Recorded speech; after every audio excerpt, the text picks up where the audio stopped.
तो इसके लिए सबसे पहले आपका बेसिक क्लियर होना चाहिए। ठीक, आपका क्या क्लियर होना चाहिए? बेसिक। जैसे यहाँ पे हम लोग पढ़ते हैं, टॉपिक आता है, ठीक, पढ़े होगे तो पढ़े होगे, ठीक है, आंकड़ों की पर्याप्तता लिखा होता है, ठीक है, या इसी को लिखते हैं डेटा सफिशिएंसी। ठीक है, ये अभी तक पीएससी का एक चैप्टर हुआ करता था, लेकिन अब व्यापम डायरेक्ट अडॉप्ट किया है और आधे से अधिक क्वेश्चन केवल किससे आते हैं? तो डेटा सफिशिएंसी से। यहाँ पे आपको वही सब क्वेश्चन मिलते हैं, जैसे एक कथन होता है और दूसरा क्या होता है उसका?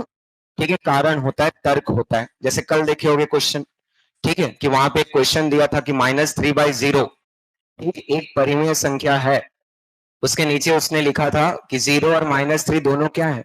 पूर्णांक है। तो ये सारी चीजें जो है वो किनके क्वेश्चन होते हैं? आंकड़ों की पर्याप्तता के, डेटा सफिशिएंसी के। इनको मैथ्स में नहीं, किसमें पढ़ते हैं? रीजनिंग में पढ़ते हैं। बस ये है कि आपको इसके लिए मैथ्स के बेसिक्स क्लियर होना चाहिए। जैसे मान लीजिए मैं आपको, ठीक है, दो चीजों के बारे में सबसे पहले बताता हूँ जब संख्या पद्धति पढ़ रहे हैं। ठीक, एक होता है अंक और दूसरा होता है क्या? संख्या। ठीक है,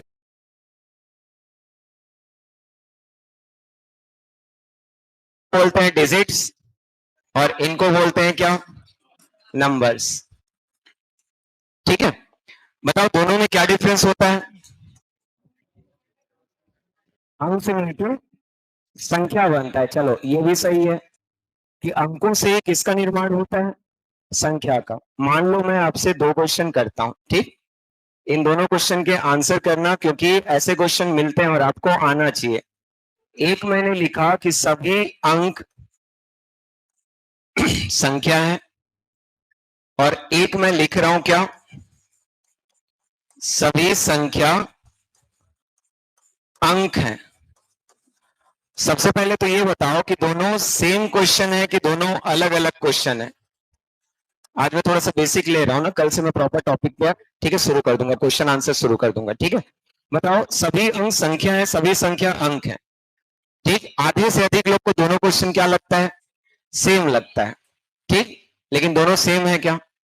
इसमें अंकों के बारे में बता रहे हैं और इसमें संख्याओं के बारे में लिख सकते हैं।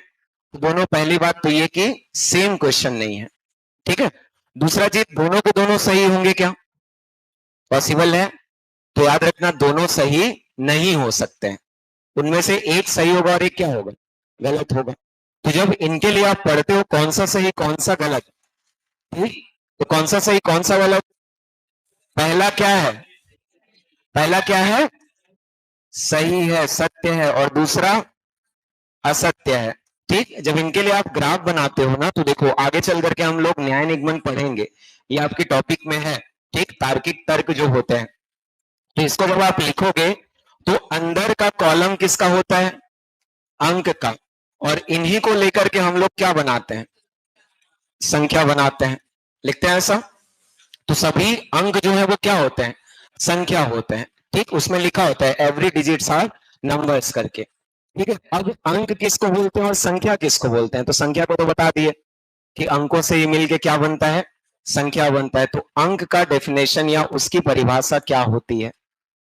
कैसे डिफाइन करोगे डिजिट्स को, बताओ? हाँ, 0 से लेकर क्या? 9 तक, ठीक। तो ये तो उनके क्या होते हैं? डेफिनेशन होता है, उदाहरण होते हैं। कहां से लेकर के कहां तक? 0 से लेकर के 9। इनकी संख्या कितनी होती है? कुल कितने होते हैं? 10। और इसी 10 के कारण आपको देखना, सिलेबस में कभी कभी देखने को मिलता है, क्या लिखता है? दार्शनिक, क्या लिखते हो? प्रणाली। पढ़ते हो? दार्शनिक बोलने का मतलब 10 अंकों की प्रणाली। अब 10 अंक आया मतलब पूरा दुनिया जहां उसमें सम्मिलित है, क्योंकि अंक तो 10 ही है, लेकिन उन्हीं 10 अंकों से कितनी संख्या बनती है? बताओ, कितनी संख्या बनती है? तो याद रखना, 0 से लेकर कहां तक? अनंत तक। तो इनकी संख्या सीमित है, कितनी है? 10 है, जिसको हम लोग गिन सकते हैं, बता सकते हैं, लिख सकते हैं। लेकिन संख्याओं की संख्या कितनी होती है? अनंत होती है। 10 से नहीं खोल देना, कहां से होती है? होती शून्य से होती है, लेकिन जैसे जैसे हम लोग कैटेगराइज करते जाएंगे वो शून्य भी वहां से हट जाता है।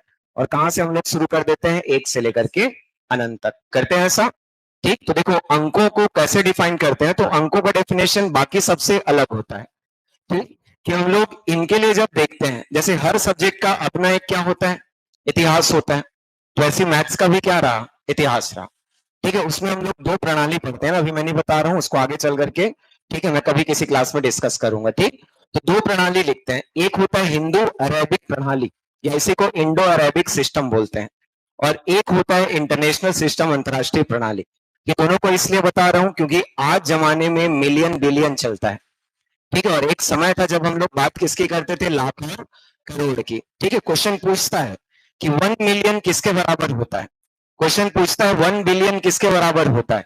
कुछ लोग को पता होता है, कुछ लोग अर्रा धुर्रा वाले रहते हैं।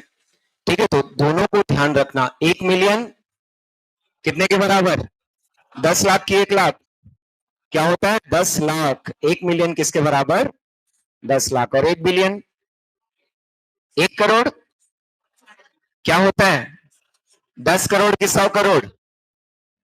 बताओ, ये सब याद होना चाहिए ना। बिलियनर इस जन्म में तो नहीं बन पाएंगे, क्योंकि सरकारी नौकरी में कोई बिलियनर नहीं बन पाएगा। मिलियनर बनना कोई बड़ी बात नहीं है। ठीक है, एक हाथ मारे तो सीधा क्या, ठीक बन सकते हो ना, लेकिन बिलियनर इस जन्म में संभव नहीं है। आपने गलत रास्ता चुन लिया।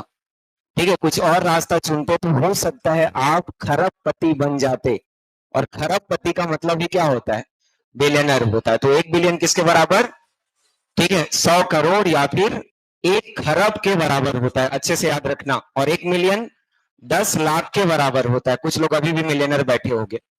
ठीक है, बात अलग है, मम्मी पापा होंगे और साथ में अपने आप को भी जोड़ दोगे। ठीक है, तो हम लोग इनका यूज कैसे करते हैं, तो देखो प्रारंभ में भी कुछ ठीक है ऐसे चीजों का यूज किया गया जिससे गणना या गिनती संभव हुआ। जैसे इसका एक एग्जाम्पल बताता हूं, देखना। ग्रामीण अंचलों से या आसपास अपने ऐसे लोगों को देखे होंगे जिन लोग पढ़े लिखे नहीं होते हैं, लेकिन उन लोग भी अपना दिनचर्या ठीक है बिताते हैं कि नहीं बिताते हैं। कैसा होता है कि उन लोग ये सब चीजों को यूज ही नहीं करते हैं। देखना उन लोग क्या करते हैं, जैसे ठीक कभी कभी देखना जो नहीं पढ़े लिखे रहते हैं उन लोग इस टाइप से एक लिख देते हैं। ठीक है, दो हुआ मतलब एक लाइन और खींच देते हैं। तीन हुआ मतलब क्या करते हैं, एक लाइन और खींच देते हैं। देखियो ऐसा, चार हुआ मतलब एक लाइन और, पांच हुआ मतलब एक लाइन और। तो वो भी तो एक गिनती है कि नहीं है। ठीक, बस दर्शाने का तरीका क्या है, अलग है। जैसे हम लोग यूज करते हैं इंग्लिश का, तो हम लोग जो अभी डिजिट्स यूज कर रहे हैं ये सब किसके होते हैं, इंग्लिश के होते हैं। ठीक, इसी को हिंदी में लिखने बोलो तो आधे लोग ठीक गायब हो जाओगे, क्योंकि हिंदी में इनको लिखने की प्रक्रिया जो होती है वो बाकी सबसे क्या होती है, अलग होती है। पटवारी बनते तो बताता कि इनको कैसे कैसे लिखते हैं। ठीक है, तो इनको दर्शाने की प्रणाली जो है वो लास्ट में क्या कहलाई, अंक कहलाई, और उसी को आज वर्तमान में हम लोग क्या पढ़ते हैं, अंक। तो इनमें लिखा होता है ना, ये सब पूछे हुए हैं किसी चिन्ह को या फिर क्या प्रतीक, या इसी के लिए हम लोग यूज करते हैं क्या, साइन और सिंबल। ठीक, क्या लिखोगे आप, चिन्ह या प्रतीक, जो प्राचीन काल में यूज हो रहे थे। ठीक, जैसे आप देखना अलग अलग लैंग्वेज में अलग अलग पढ़ते हो। जैसे हम लोग अधिकतर देखना यूज करते हैं किसका, रोमन का करते हैं, रोमन का यूज। कभी कभी हम लोग क्या लिखते हैं, आई, फिर क्या लिखते हैं, डबल आई, फिर क्या लिख लेते हैं, ट्रिपल आई, फिर क्या लिख लेते हैं, ठीक है आई वी, फिर क्या लिख लेते हैं, वी। तो ये भी तो 1 2 3 4 5 है ना। तो इस तरीके से हम लोग इनको पढ़ने का तरीका बदलते हैं। ठीक, दूसरा चीज कि हम लोग जब अंकों को डिफाइन कर लिए तो इन्हीं अंकों से किसका निर्माण होता है, संख्या का। ठीक है, उसमें लिखा होता है कि दो या दो से अधिक अंक मिलकर क्या बनाते हैं, संख्या बनाते हैं। तो ये सब इसके लिए पढ़ते हैं क्योंकि आपको आगे चल करके किसके आंसर करने हैं, कथन और कारण के कर सकते हो। अब मैं उसी संख्या को कैटेगराइज कर रहा हूं। ठीक, इसको आज आप लोग बनाओ और कल इसी को पढ़ करके आना। चलो सबसे पहले लिखो क्या, संख्या। ठीक है, तो पहले संख्या दो भाग में पढ़ी जाती है ना। एक क्या होता है, वास्तविक संख्या, इसी को क्या लिखते हैं, रियल नंबर्स। ठीक, दूसरा इसके बारे में पढ़ना नहीं, इसको काट देना, ठीक है, एक क्या होता है काल्पनिक संख्या, ठीक, इसको बोलते हैं हम लोग इमेजिनरी नंबर्स। तो ये आप लोग को बिल्कुल भी पढ़ना नहीं है, इसको काट देना, ठीक है। एक एक करके हम लोग काटते जाएंगे इसमें, ठीक। अगला, वास्तविक संख्या दो भागों में बटा होता है, और ये दोनों मोस्ट इंपॉर्टेंट होते हैं ना, कल मैं यहीं से आप लोग को शुरू करूंगा पढ़ाना। एक होता है क्या, परिमेय संख्या, कल देखे होंगे भर भर के क्वेश्चन इससे पूछा है, ठीक, जिसको हम लोग क्या बोलते हैं, रेशनल नंबर। देखो अब इनका डेफिनेशन एटलीस्ट याद कर लो, आना नहीं आना वो व्यापम का काम है, ठीक। तो कम से कम आप अपने से प्रिपेयर रहो। और एक कौन सा होता है, ठीक है, अपरिमेय संख्या। कल हम लोग एक एक का डेफिनेशन देखेंगे और एक एक बेसिक बेसिक क्वेश्चन देखेंगे। इसको क्या बोलते हैं, ठीक है, इरेशनल नंबर्स लिखते हो, ठीक। इसके बाद देखो उधर वाले को फिर छोड़ देते हैं। अब हम लोग किसके बात करेंगे, परिमेय संख्या।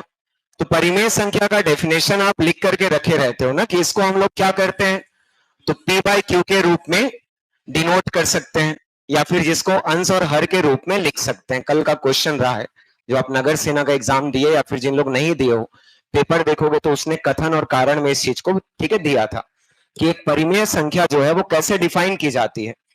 परिमेय संख्या अंश और हर के रूप में लिखी जा सकती है, ठीक है। इनके दो कंडीशन होते हैं। पहला condition, Q not equals to क्या, जीरो। क्यू जीरो नहीं होगा तो याद रखना, जैसे ही जीरो हुआ आप उस वैल्यू को डिफाइन नहीं कर सकते हो, वो अपरिभाषित हो जाता है। कुछ लोग उसको इनफाइनाइट के रूप में पढ़ देते हो। जैसे मान लो मैं आपको बोलूंगा, ठीक है, जैसे मान लो मैं इसको ऐसा दे दिया, ठीक, चलो इसको नीचे थोड़ा सा लिखना, इसमें मैं लिख दिया वन बाई क्या, जीरो। तो वन बाई जीरो जब आप लिखते हो तो इसकी वैल्यू डायरेक्ट क्या हो जाती है, अपरिभाषित हो जाती है, लिखते हैं ऐसा। तो इन सब चीजों को ध्यान देना है, ठीक है, कि जब कभी भी क्यू की वैल्यू जीरो होगी, आप उसको परिमेय संख्या मत बता देना, वो ऑलरेडी डिफाइंड नहीं है, नॉट डिफाइंड लिखा होता है, अपरिभाषित लिखा होता है, ज्ञात नहीं कर सकते उस चीज को, ठीक है। दूसरा, इसी में कंडीशन लिखा होता है, लिखना, ठीक, पी और क्यू दोनों पूर्णांक होते हैं, ठीक, बोथ आर इंटीजर्स लिखा होता है ना। चलो इसमें अभी बस इतना लिखे रहना, कल मैं एक एक को फिर डील करूंगा इसमें, ठीक है। क्या लिखते हैं, दोनों क्या होते हैं, पूर्णांक। और कल का क्वेश्चन यदि सही ढंग से पढ़े होगे तो इतना कुछ वो लिख के दिया था, कि जिसको हम लोग क्या बोलते हैं, परिमेय संख्या बोलते हैं। ये उसका एक्चुअल डेफिनेशन होता है। फिर उसके बाद उसने दो तर्क रखे थे, ठीक है, कि हम लोग का कारण जो है वो कथन की, सॉरी, कथन जो है वो कारण की व्याख्या करता है कि नहीं करता है। अब देखो इसके बाद अपरिमेय संख्या आता है, कि अपरिमेय संख्या को कैसे डिफाइन करें। तो जो परिमेय नहीं है वही क्या है, अपरिमेय। कल जब बताऊंगा ना तो उसको और अच्छे से समझ पाओगे कि अपरिमेय कैसे लिखते हैं, ठीक है। क्योंकि अभी जैसे कुछ लोगों को दिक्कत होता है कि सर परिमेय अपरिमेय को कैसे कैटेगराइज करेंगे, ठीक। चलो इसको दो भाग में पढ़ते हैं ना। एक आपका क्या होता है, तो लिख लो पूर्णांक, सबसे ज्यादा इंपॉर्टेंट, और कल इससे भी क्वेश्चन पूछा गया था। इसको हम लोग क्या बोलते हैं, तो इंटीजर्स, ठीक है। और एक लिख करके रखना जो आपके चैप्टर में या फिर आपके सिलेबस में है, जिसको हम लोग क्या बोलते हैं, भिन्न, ठीक है। इंग्लिश वाले इसको लिखोगे तो फ्रैक्शन लिख लिए रहना। ये पूरा का पूरा चैप्टर है आप लोग के, ठीक है, जो सिलेबस जारी हुआ है उसमें वो लिखा हुआ है फ्रैक्शन। दो टाइप के फ्रैक्शन पढ़ते हैं जनरली हम लोग, एक सिंपल फ्रैक्शन और दूसरा डेसिमल फ्रैक्शन, ठीक है। तो फ्रैक्शन में उसको हम लोग पढ़ेंगे। दूसरा देखो पूर्णांक है क्या, पूर्णांक तीन चीजों का मिश्रण होता है, किसका किसका, जीरो, ठीक है, जीरो के साथ क्या, ठीक, पॉजिटिव नंबर्स, और जीरो के साथ क्या, नेगेटिव नंबर्स। तो दो चीजें यहां पे जाननी होती है ना, जैसे कल भी इनके क्वेश्चन देखने को मिले थे, कि जैसे जैसे क्लियर रखना, जीरो से आप पॉजिटिव की तरफ जाते हो तब तक जो इनके वैल्यूज होते हैं, ठीक, वो इंक्रीज होते हैं, वो क्या होते हैं, बढ़ने लगते हैं। और जब जब जीरो से आप नेगेटिव की तरफ जाते हो तो वैल्यू जो होते हैं यहां से डिक्रीज होने लगते हैं, कम होने लगते हैं। इसीलिए याद रखना -1 जो है बड़ा होता है किससे? -2 से। ये मत कर देना कि पता चला -2 बड़ा और -1 छोटा है। शून्य से जितना करीब होगा उतनी उसकी वैल्यू क्या होगी? बड़ी होती है। किसके केस में? जब नेगेटिव वैल्यूज की तरफ आएंगे। लेकिन जैसे हम लोग पॉजिटिव वैल्यूज में जाते हैं तो शून्य से जितनी ज्यादा दूरी पर होगा उतना ही उसका मान क्या होगा? अधिक होगा। तो याद रखना सामने में माइनस लिखा है तो जितना बड़ा दिख रहा है वो उतना छोटा होगा, और जितना छोटा दिख रहा है वो उतना क्या होगा? बड़ा होगा। लिख सकते हैं। पूर्णांक क्या है, इंटीजर्स क्या है, कोई पूछे तो बताना कि जहां शून्य, धनात्मक और ऋणात्मक तीनों प्रकार की संख्याएं मिलती हैं उनको हम लोग क्या बोलते हैं? पूर्णांक बोलते हैं। भिन्न क्या है? तो एक प्रकार से समझोगे तो परिमेय संख्या ही क्या होता है? भिन्न होता है। इसको भी हम लोग क्या करते हैं? तो बटे के रूप में लिख सकते हैं। भिन्न के प्रकार जब आप देखोगे तो 3 टाइप के होते हैं। पहला प्रकार आपका आता है कौन सा? साधारण भिन्न, जहां पे q क्या होता है? Not equals to 0। ध्यान देना, ठीक है। पहला मैं क्या बोला? p बाई क्यू, जहां पे q क्या है? Not equals to 0। दूसरा होता है दशमलव भिन्न। दूसरा क्या होता है? दशमलव भिन्न, जहां पे q नॉट इक्वल्स टू 0 नहीं लिखते हैं। क्या लिखते हैं? q इक्वल्स टू 10 होता है। q का मान किसके बराबर होता है? तो 10 के बराबर होता है। जब भी दशमलव आया याद रखना नीचे जो q होता है, ठीक, या फिर हर जिसको बोलते हो, वो हमेशा 10 होता है। और तीसरा चीज होता है मोस्ट इंपॉर्टेंट, परसेंटेज जिसको बोलते हो, ठीक है। क्या बोलते हैं? प्रतिशतता। प्रतिशतता भी किसका भाग है? तो भिन्न का भाग है। बस वहां पे अंतर ये होता है कि इस q की वैल्यू 100 होती है। तो 3 चीजें हम लोग देखे, कौन कौन सा बताओ चलो। पहले में q नॉट इक्वल्स टू 0, दूसरे में q इक्वल्स टू 10, और तीसरे में q equals to 100। q equals to 100 इसका मतलब प्रतिशत, ठीक है। इसका मतलब बताओ क्या है? दशमलव भिन्न, या इसी को आगे चल के दशमलव संख्या लिखोगे। और ये क्या होता है? ठीक है, साधारण क्या होता है? भिन्न होता है। लिखते हैं ऐसा, ठीक। चलो, इसके बाद देखो पूर्णांक जो है वो 2 भागों में बंटता है। बताओ कौन कौन से 2 भाग? एक कौन सी संख्या? ठीक है, पूर्ण संख्या, या इसी को हम लोग बोलते हैं क्या? होल नंबर, ठीक है। और एक होता है क्या? बताओ चलो, बोल रहे थे अभी, ऋणात्मक संख्या, नेगेटिव इंटीजर्स या नेगेटिव नंबर्स लिखा होता है। देखो हमने क्या किया, तो जो भी प्लस माइनस और जीरो थे इनमें से क्या किया? ठीक, तो माइनस को हटा दिया, बचे क्या क्या? बताओ, बचे क्या क्या? बोलो क्या क्या बचे? तो एक तो जीरो, और क्या? ठीक है, पॉजिटिव। क्या क्या बचे? जीरो और उसके साथ में क्या? पॉजिटिव। और हम लोग वहां से किसको हटा दिए? नेगेटिव को हटा दिए। जहां पे तीनों का पेयर इंटीजर कहलाता था उसमें से क्या कर दिए? तो माइनस वाली वैल्यू को हम लोग यहाँ पे अलग कर दिए। बचा क्या क्या? तो जीरो और पॉजिटिव। और यही जीरो और पॉजिटिव क्या कहलाते हैं? पूर्ण संख्या, ठीक है। इसके बाद फिर लास्ट में जब आप इसको कैटेगराइज करोगे पूर्ण संख्या को, तो एक और संख्या मिलती है जहां से हम लोग नंबर सिस्टम स्टार्ट करते हैं। कौन सी संख्या?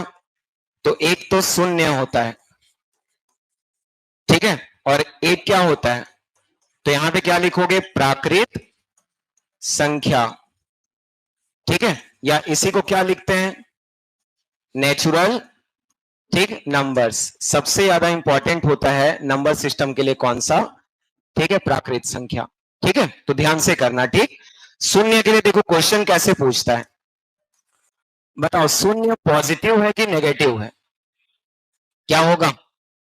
बताओ कितने लोग को लगता है शून्य पॉजिटिव है? अच्छे से हाथ खड़े करो, इधर उधर को देख के नीचे नहीं करना है। बताओ, एक जन बस, बाकी किसी को नहीं लगता है? 2। अब बताओ शून्य नेगेटिव कितने लोग को लगता है? किसी को नहीं। याद रखना ये शेर है, अकेले आता है, ठीक है, किसी के साथ नहीं आता है। शून्य ना तो पॉजिटिव है ना तो क्या है, ठीक, अलग है, तभी तो हम लोग इसको अलग से रखे हैं। ठीक, पॉजिटिव या नेगेटिव मत कर देना, क्योंकि वो बेसिक क्वेश्चन पूछता है कि शून्य पॉजिटिव है कि नेगेटिव है, तो आधे से अधिक लोग पॉजिटिव मार के आते हैं। ठीक है, शून्य कभी भी ना तो धनात्मक संख्या है ना ही क्या है, ऋणात्मक संख्या है वो अकेले रहता है, किसी के साथ नहीं, क्योंकि नेगेटिव की वैल्यूज कितनी होती है तो इन्फिनिट होती है, पॉजिटिव भी कितनी होती है इन्फिनिट होती है, और शून्य केवल अकेला है, एक ही है जो ना तो धनात्मक और क्या है ऋणात्मक है, तो याद रखना इसको, ठीक है। अब मैं पूछूं कि शून्य सम संख्या है कि विषम संख्या है, क्या होगा, क्या होगा, सम संख्या है, कितने लोग को लगता है, बताओ, एक जन को, अभी तो सब बोल रहे थे, बताओ क्या होगा, सम होगा, नहीं होगा। तो देखो सम संख्या का डेफिनेशन क्या होता है, एक डेफिनेशन जो दो से भाग जाता है, तो शून्य तो दो से भाग जाता है, जाता है।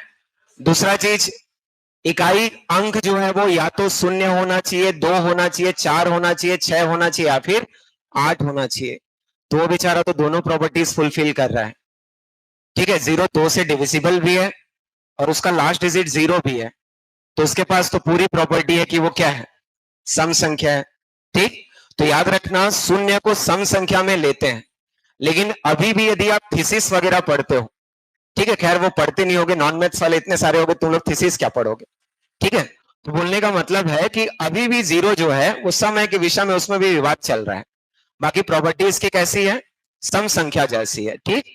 क्यों ऐसा मैं बोल रहा हूं तो याद रखना, तो ये जो मैं सबसे इंपॉर्टेंट आप लोग को बोला, कौन सी संख्या, प्राकृत संख्या, इसी प्राकृत संख्या से कैटेगराइज करके हम लोग पढ़ते हैं किसको, सम को, और किसको, विषम को, ठीक है। इसी को आप बोलोगे तो प्राकृत संख्या को ही हम लोग बोलते हैं क्रमागत संख्या। अभी हाल ही में नगर सेना में क्वेश्चन मैथ्स में पूछा था, बोला था कि प्रथम पांच विषम संख्याओं का माध्य क्या होगा, इस आपका क्वेश्चन आया था, ठीक। तो पांच विषम संख्या मतलब आपको पहले तो क्लियर होना चाहिए कि वो पांच विषम कौन कौन से होंगे, तो पांच विषम कौन से होंगे, ठीक है, क्या हो जाएंगे, पांच, सात और, ठीक है, 11 नहीं, क्या होता है, 9 करते हैं। देखो माध्य का मतलब होता है कि जब अंतर समान है, ठीक, माध्य को हम लोग दो चीजों में पढ़ते हैं ना, याद रखना, माध्य का मतलब क्या होता है, मीन से होता है, इसका मतलब ये नहीं है कि बीच की संख्या, ये दो चीजों से अलग अलग तरीके से निर्धारित होती है, याद रखना जब अंतर, ठीक है, जब डिफरेंस क्या होगा, समान होगा, इसी को आप लोग बोलते हो समांतर श्रेणी। समांतर श्रेणी अलग अलग तरीके से लिखी जाती है, आगे मैं बताऊंगा उसको, क्रमागत भी है, सम भी और विषम भी है। तो इन केस में आप माध्य बोलने का मतलब बीच की संख्या को कंसिडर कर सकते हो, कब करोगे, जब आपको जो सीरीज दिया गया है, इन सीरीज में पदों के बीच का अंतर क्या रहे, समान रहे, तो माध्य का मतलब बीच की संख्या से होता है। लेकिन मान लो असमान है तो बताओ, पूछा था ना अभी क्वेश्चन कि अंतर यदि समान नहीं है, ठीक, तब कैसे करेंगे, क्या करेंगे बताओ मैथ्स वाले, कुल पदों का योग बटे, ठीक, उसी को हम लोग क्या बोलते हैं, औसत बोलते हैं, ठीक है। सम ऑफ एंटम अपॉन क्या होता है, नंबर ऑफ एंटम्स, लिखते हो कुल पदों का योग बटे कुल पदों की संख्या, कुछ लोग इसको भी जोड़े होंगे और 5 से भाग दिए होंगे, ऐसे भी महारथी लोग, ठीक है, जिन लोग अभी नगर सेना दिए हो, 9 और 1 10, 7 3 10 और 5, ठीक है, 15 नहीं कितना, 25 करते हैं। अब इसके बाद उन लोग क्या किए होंगे, 5 से भाग दे करके देखे होंगे, तब कितना आया, 5। तो इतना कुछ नहीं करते हैं जब अंतर समान होता है, कल से पढ़ना शुरू करेंगे हम लोग, ठीक है। तो डायरेक्ट हम लोग आंसर किसको ले लेंगे उसमें, 5, लेकिन कब होगा बार बार रिकॉल करना, यहां से क्वेश्चन एक तो आएगा मतलब आएगा, ठीक, किससे किससे, क्रमागत से, फिर किससे, क्रमागत सम संख्या से और क्रमागत विषम संख्या से, यहाँ पे पदों का अंतर समान होता है, और पदों का अंतर समान होता है तो आप यहाँ पे बता सकते हो कि आपको माध्य पूछा, मीन पूछा, उसका मतलब होता है बीच की संख्या, क्योंकि डायरेक्ट क्वेश्चन बनेंगे ना, आपको सिंपल सा क्वेश्चन देगा, जैसे मान लो मैं एक बोल रहा हूं, चलो लिखो उसको ओरल, ठीक, ध्यान से करना, ठीक है। 15 क्रमागत संख्याओं का औसत, 15 क्रमागत संख्याओं का औसत, 15 क्रमागत संख्याओं का औसत 15 है, 15 क्रमागत संख्याओं का औसत 15 है, मैं थोड़ा बड़ा दे दिया हूं ना, छोटा दिया रहता तो तुरंत बना देते। 15 है, तो बताओ सबसे बड़ी संख्या कौन सी होगी? बताओ सबसे बड़ी संख्या कौन सी होगी?